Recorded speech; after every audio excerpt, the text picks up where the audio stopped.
आज म एसई दिएर बसिरहेका भाइ बहिनीहरूले चाहिँ आफ्नो अनुभव सेयर गर्दैछु। एसई पछि के गर्ने त, कुन सब्जेक्ट रोज्ने अथवा कुन फिल्ड रोज्ने, यो ठुलो दोधार हुन्छ। मलाई नि भएको थियो, अब कुन फिल्ड रोज्ने, अब कसरी रोज्ने, कुन फिल्ड रोज्दा राम्रो हुन्छ, अझै कुन फिल्डमा चाहिँ अपर्च्युनिटी धेरै छ, यस्ता कुरा दिमागमा चाहिँ आउँछन् नै।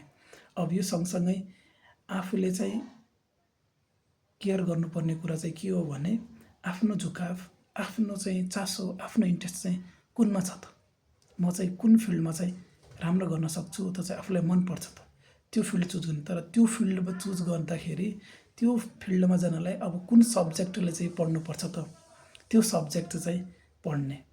अब हाम्रो देशमा चाहिँ अब देश समाज सबैलाई चाहिँ सबै सब्जेक्ट अथवा सबै फिल्ड चाहिँ सबै फिल्डहरू चाहिँ सबैको योगदान त्यति नै चाहिन्छ। त्यसैले जुनसुकै फिल्ड पनि होस्, वित्तीय क्षेत्र होला, हाम्रो ब्याङ्किङ क्षेत्र होला, अनि यतापट्टि हाम्रो डक्टर क्षेत्र होला, इन्जिनियरिङ क्षेत्र होला, शिक्षा क्षेत्र छ, यी सबै नै त्यति नै इम्पोर्टेन्ट छन्, एकअर्का चाहिँ परिपूरक नै छन्, सबै चाहिन्छ नै, त्यति नै इम्पोर्टेन्ट छन्।